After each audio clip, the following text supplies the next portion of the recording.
Senate will come to order. Will the clerk please call the roll?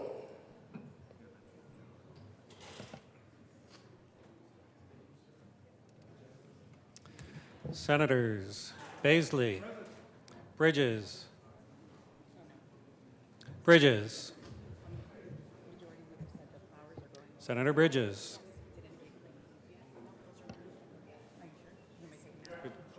thank you, Buckner, Cutter, Danielson, Excused. Exum, Feinberg, forgive me, Excused. Fields, Gardner, Gardner,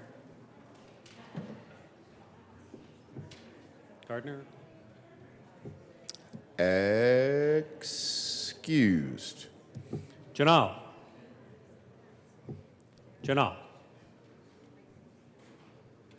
Excused.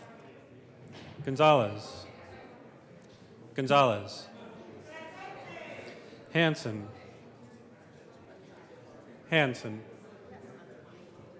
Excused. Henriksen, Hawkes Lewis, Excused. Kirkmeyer,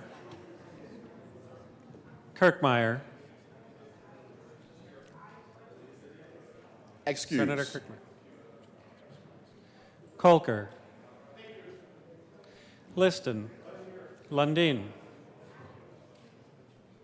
Senator Lundin, Excused. Marchman, Michelson Janae, Malika,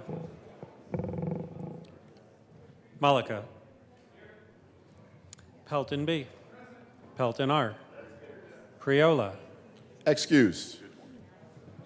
Rich, Roberts, Rodriguez, Simpson, Smallwood, Sullivan.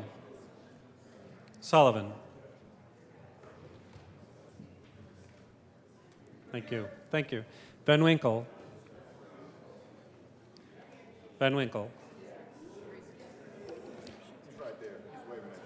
Thank you. Will.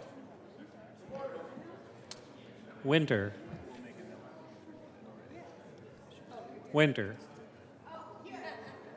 Zenzinger. Senator Zenzinger. Here. Mr. President. Gardner. I'm sorry, I thought we were done.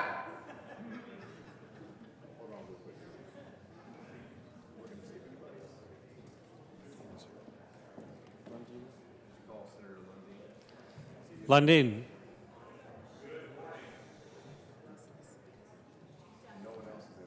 Danielson.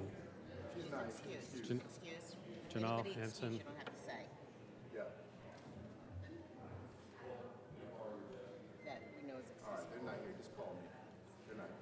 Mr. President. Here. With 29 present, 0 absent, and 6 excused, we have a quorum. Senator Smallwood, would you please lead us in the Pledge of Allegiance? Yes, sir. Colleagues, staff, guests in the gallery, please join me in our Pledge of Allegiance.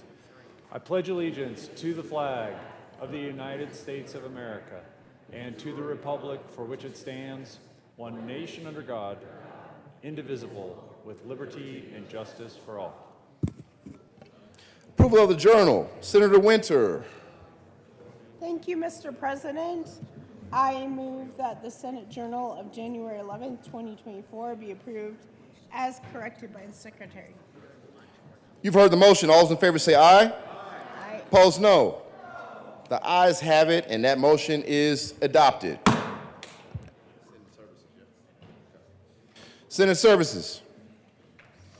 January 12th, 2024, correctly engrossed Senate Resolution 1. Introduction of bills. Message from the House. January 12th, 2024, Mr. President, the House has adopted and transmits herewith House Joint Resolution 1003 as printed in House Journal, January 12th, 2024. Chief Clerk of the House. Introduction to bills.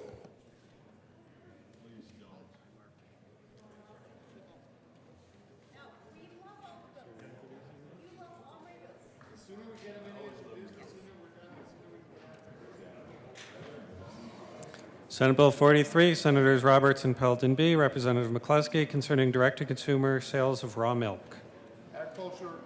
Agriculture and Natural Resources.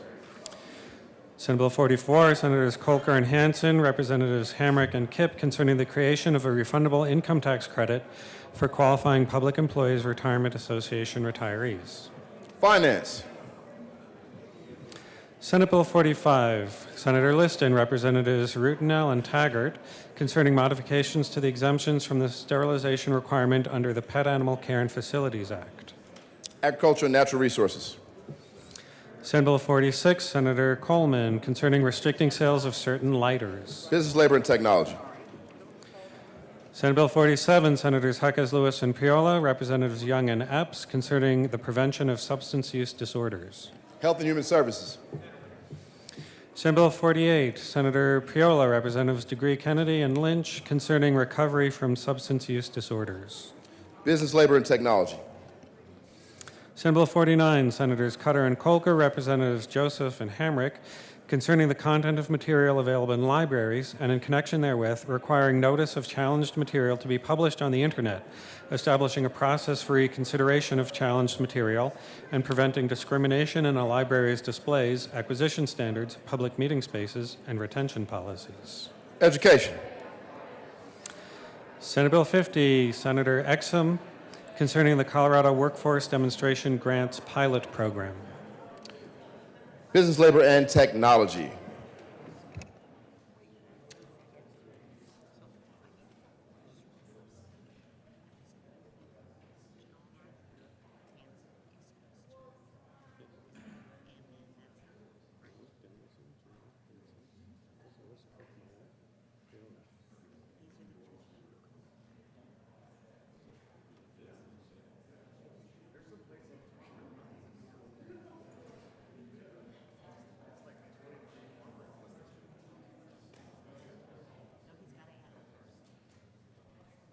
Would the clerk please add Senator Hansen to the roll?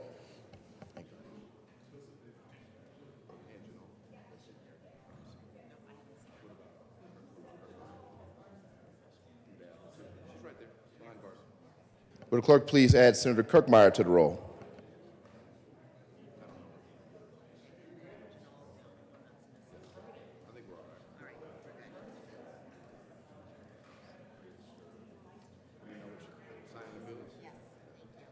Signing the bills.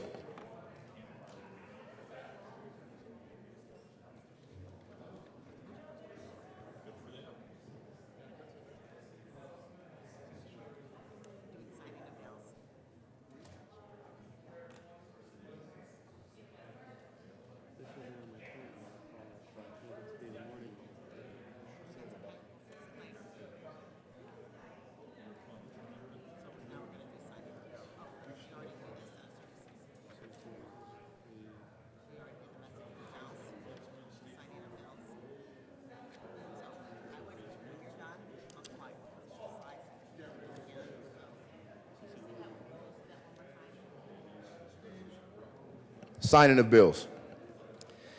The President has signed Senate Joint Resolution 1 and Senate Resolution 1.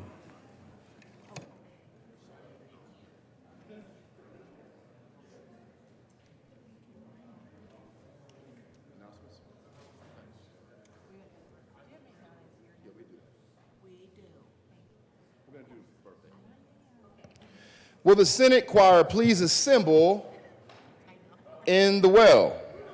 Members, today is a very special day because today is Senator Van Winkle's birthday. Whoa. Woo. 23 years old. That's Oh my right. gosh. Please join the choir in wishing him a happy birthday. 25. Jack it up a little. That's right. Is this our choir? Hi, cuz. Hey, cuz. We're like the top two singers.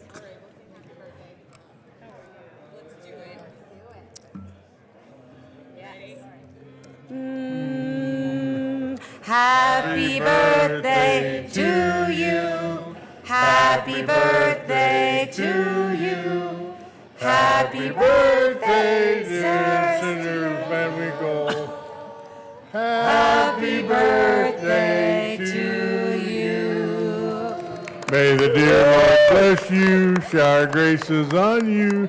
May the dear Lord bless you, Kevin. May the dear Lord bless you.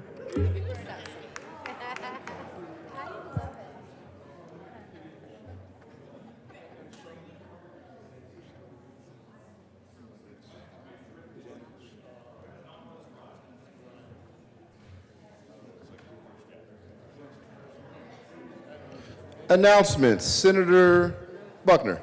Thank you, Mr. President. During this announcement phase today, I would like to introduce some special people who are here with us in the Senate. First, I would like to introduce Mayor Aaron Brockett from Boulder.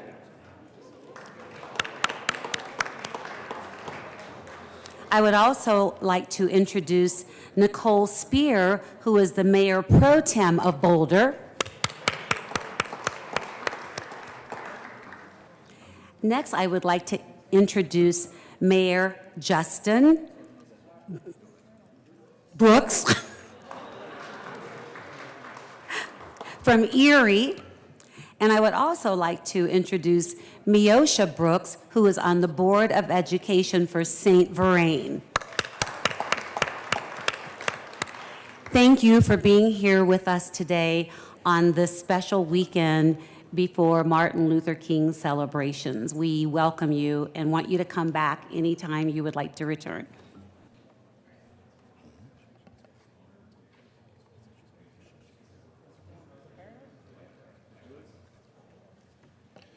Senator Gonzalez. Thank you, Mr. President. Colleagues, the Joint Judiciary Committee, we've been having so much fun that we decided to continue on with our SMART Act hearings. We will be meeting today upon adjournment until we're finally done. Thank y'all. See you then at 271 upon adjournment. Immediately. Senator Mullica.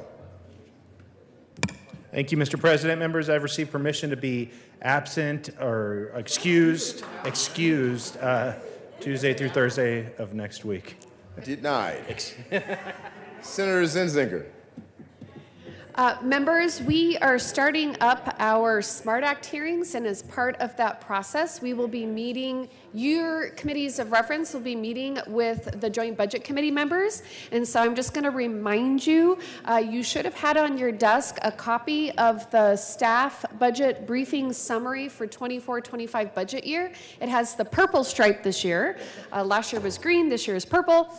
And so please bring these to your SMART Act hearings. In particular, it'll be very helpful when you meet with the Joint Budget Committee. And the first one is actually on Tuesday, and I believe it's before we come to the floor. So if you could just please be sure to, maybe it's upon adjournment. Actually, I think it's upon adjournment, but please bring your books with you. Thank you. Senator Pelton. Thank you, Mr. President. So what we're doing, again, it's the National Western Stock Show. And Friday, next Friday, is the junior livestock auction again. And we're going to be raising money, and we want to make sure we outraise the house again, just like we did last year. So it's coming up next Friday, and I just wanted to make sure to let everybody know. So over the weekend, when you're going through your all your stuff, you can bring a little extra money and possibly help us donate for the junior livestock sale. The other thing I wanted to say is on the 17th of next week, I have several junior livestock people from Logan County who are going to be there showing their livestock, and they would like to invite all of you folks that have never seen like a junior livestock sale or ever seen behind the scenes of it to come and watch and ask questions about how they take care of their animals and that sort of thing. So please I would love to take you there to show off all my kids that are in Logan County to be able to do that. So thank you, and I'll leave it to you guys. Senator Roberts. Thank you, Mr. President. All right, colleagues, please, over the weekend, if you can find the time to get some cash or we can accept checks, we would love to have your support for this. I don't have any official record keeping, but I'm pretty sure the Senate Democrats outraised the Senate Republicans last year. No? Okay, well, unofficially. But we need to continue that this year, colleagues in the Democratic caucus, and Senator Kolker is getting us started. This goes to a great cause. We'll continue to remind you next week, but please come find me if you need to know who to write your check out to, or you can donate some cash. Thank you. No Bitcoin this year. Yeah, sorry, Larry. Yeah. Is there anything else? I think we're good. We're good? Okay. Senator Peltonar. Thank you, Mr. Chair. Just want to let you know, next Tuesday morning, we start off the weekly prayer breakfast downstairs with Pastor Dan File. So show up, come feed your belly and feed your soul, and it'll be down in 109. Thank you. Senator Bridges. Thank you, Mr. President. Just want to let members of the Appropriations Committee know we will probably be meeting at some point next week. It's very early in the session, so I'm just giving you a heads up. There's a bill coming over from the House that will definitely need to go through our committee, so keep your mornings flexible next week. Senator Fields. Good morning, Mr. President. I'd like to have asked for a moment of personal privilege. Granted. Thank you. Members, Monday is Martin Luther King's birthday. And as a state, we're going to be celebrating his life, his legacy, and what he has done to create the vision in reference to how he would like to see us implement and imagine his dream. Dr. Martin Luther King was more than a dreamer. And so we need to remember Dr. King beyond the I have a dream speech, because he wasn't a dreamer. He was an activist. He was a freedom fighter. And he died because of his vision. And his vision was for sanitation workers in Memphis. He was not dreaming. He was on the front lines. He was on the battlefield for freedom and justice for all. And that's what the dream represented for all of us. As a young girl, I was inspired by his dream, when his dream was all about making sure that he created a platform in America where his 4 daughters and his son could be recognized not just based on the color of their skin, but by the content of their character. Here we are in 2024, and the work of the dream is unfinished. So as the state of Colorado, we've been doing this for a long time, and I need to give tribute and honor to First Lady Wilma Webb, who fought long and hard that the state was able to pass legislation to make sure that the state of Colorado recognizes the birthday of Martin Luther King. So I invite you to join the state of Colorado at the annual Denver Parade celebration that we do every year.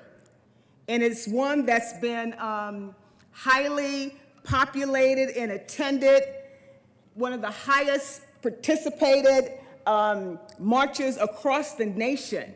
Now, I know the weather report does not look friendly on Monday. But you know what? Despite the weather, every single time Colorado hosts the parade, people show up. I plan to be there. I want you to join me. The parade, which is a blend of a parade and march That's why we call it Parade. Will take place at 10:45 is the step off. It's going to be at the City Park in Denver. And we have many elected officials that will show up. They will lay a wreath. There'll be some remarks. There'll be some joyful singing. And then we'll kick off and step off from the City Park of Denver. And then we'll march all the way down to the Civic Center.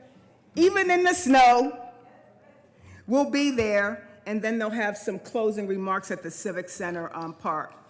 And their theme this year is recapturing the dream. And it's not just what we do in Denver as it relates to the parade. There's activities in Pueblo, Boulder, Aurora, all across the state of Colorado. So for those who are listening, please look for opportunities where you can participate in the celebration of Martin Luther King. And it's about a day of service. So it's not a day off. So if you're not able to participate in the march, we're looking for you to lend your hands and your spirit to service. Maybe feeding the hungry, maybe helping with a community project, but the goal is to imagine and support the dream of Dr. Martin Luther King. I want to close with this favorite quote that I have of Martin Luther King, and we all know it. He told us, "And I may not get there with you, but I know tonight that we, as a people, will get to the promised land." When he gave that speech, he knew that he was not going to be able maybe to fulfill his promise and vision for America. But he's asking us. He told us before he was assassinated that he may not get there with us. But we need to make sure that we do all that we can to make sure that we have a society that's equitable, that's just, and that's fair for everyone. So just remember that Dr. King didn't die a dreamer. He died for sanitation workers. He wasn't dreaming. He was on the front line, and if you know anything about that history, he was marching for sanitation workers that had sign that says, "Ain't I a man?" His dream was for the integrity and the promise of workers and for anyone that was denied their ability to pursue the American dream. So please join me as we celebrate Dr. Martin Luther King and participate in activities in your community around the state as it relates to remembering the legacy, the heritage, and the richness of Dr. Martin Luther King. Thank you.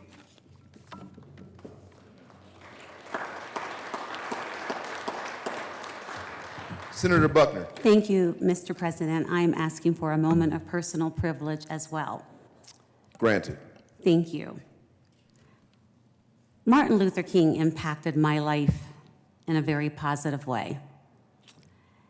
And I remember the day he was assassinated, and I was a junior in college. And a whole bunch of my friends were walking back to the dorm, and the word started spreading that Martin Luther King had been assassinated. And we all ran to our dorm, got in front of the television, and just couldn't believe what we were seeing. And my first thought was, oh my God, a brilliant man who was doing so much for society and doing so much for all of us was taken way too soon. And think about it, he was only 39 years old when he was assassinated. That still shocks me that he was only 39 years old. That day will be embedded in my mind forever because he meant so much to me and my family and my dreams and my aspirations. And what I remember also about Martin Luther King was his notion of nonviolence. That's my notion too. The Martin Luther King in me believes that we ought to be able to talk to each other, understand each other. That Martin Luther King in me is why I work across the aisle. That Martin Luther King in me is because I want my grandkids to live a better life than I did. The Martin Luther King in me believes that there is hope, and there is hope. We have to keep hope alive. One of the key principles that Martin Luther King spoke about most often was, one can resist evil without resorting to violence. Nonviolence seeks to win the friendship and understanding of the opponent, not to humiliate him. Martin Luther King also believed that evil itself, not the people committing evil acts, should be opposed. He also thought that the nonviolent resistor must have a deep faith in the future. I have that faith. I'll be honest, I'm losing my patience a little bit, but I do have faith and I have patience that the next generation will have to continue the quest for all of us. My dream is to be free of racial segregation and racial prejudice. My dream is that only a small percentage of minorities will keep struggling the way they're struggling now. The gains that we have achieved, yes, they're admirable, but we have so much more work to do. Martin Luther King would want us to reignite the passion we feel about social justice. Peace. We used to sing a song in church called Peace Be Still, but it's all about peace, getting along with each other, understanding each other. Yeah, we can disagree, and we can disagree to disagree, but let's work together so we can achieve more. In my lifetime, I'm one of the oldest people in here, I want to make sure that we achieve this sooner rather than later. Thank you.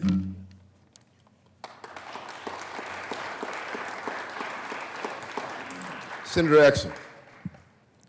Thank you, Mr. President. I also ask for a moment of personal privilege, please. Granted. Thank you. I'll be real brief. Thank you all for standing. When we talk about Reverend Dr. Martin Luther King Jr., we talk about more than just a man himself or his mission as a leader in the civil rights movement or as a nonviolent anti-war activist. We talk about Dr. King, we talk about the whole history of black people in America. The first struggle for equality in America's black history was for enslaved to be treated as human beings rather than as animals or owned property. To paraphrase Frederick Douglass, who was born into slavery but escaped, becoming an orator, activist, and abolitionist, slavery was cruel, unnatural, ungodly, immoral, and unjust. Some enslaved people did manage to buy their freedom, but still did not have the right to vote in elections. The 15th Amendment, adopted in 1870, protected how the right of citizens in the United States to vote shall not be denied, abridged by the United States or by any state on account of race, color, or previous condition of servitude. We were finally given the right to vote. But even then, given the right to vote did not mean given the ability to vote. As you know, the retaliation against these rights was swift and brutal, ranging from discriminatory poll taxes and literary tests to enact the racist Jim Crow laws, the rise of the violent KKK, and conducting deadly lynchings. Americans were killed trying to vote. This here is a poll tax receipt in Mississippi County from one of my constituents, 1964, September, where he had to pay to vote and to guess how many jelly beans was in a jar. and take a very biased test. And the reason I hold that up, and the last thing I want to share with you, in 2013, sadly, the significant protections affording us the right to vote were gutted by the Supreme Court decision in Shelby County versus Holder. And a new wave of voter suppression techniques flooded the country, from restrictive voting ID laws to fewer than even no early voting days to closing polling places and voting polls purged. I call it the poll tax of 21st century. Our right to vote is our responsibility. So please celebrate the honor the legacy of Dr. King and our Black history by making sure you're registered to vote, by checking to make sure your voter registration information is correct, and by voting in every federal, state, and local election. Every election is significant, and your active participation is critical. Thank you very much.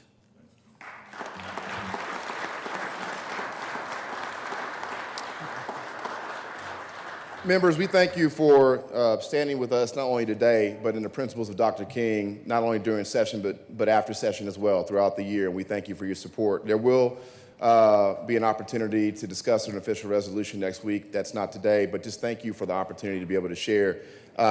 We already had a chance to acknowledge a couple of folks, but wanted to acknowledge the folks that are on the floor here today. Boulder City County, please hold your applause to the end. Boulder City Manager, Executive Committee of the Boulder County NAACP, Boulder City Council Member Taisha Adams, Boulder Legacy Church members, former President of Naropa, Director of Unify, President of NAACP, Westminster City Councilman Obi Zeddy, and former DPS school member Ayante Anderson. Can we please give them a round of applause?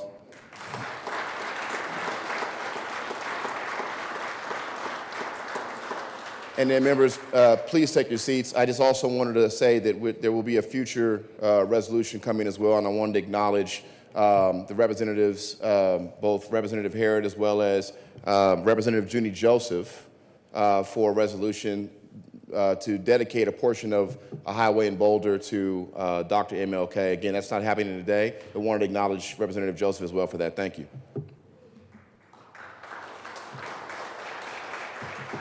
Further announcements.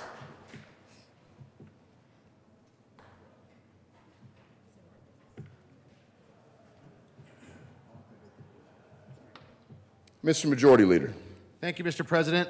Just a few announcements before we get out of here for the weekend. In light of the passage of Senate Joint Resolution 24001, which amended the deadlines in Joint Rule 23, the Office of Legislative Legal Services has asked me to make a few reminders relating to bill requests.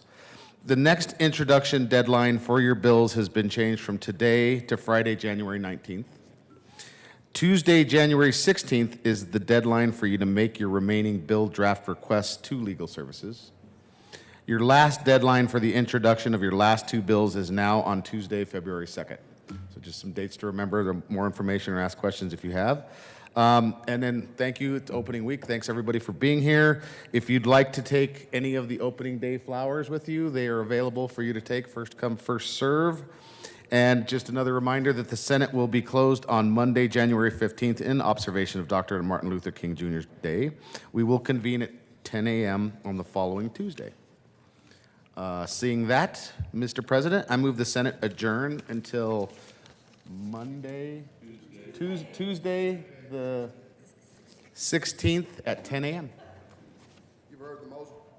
You've heard the motion. All those in favor say aye. Opposed, no.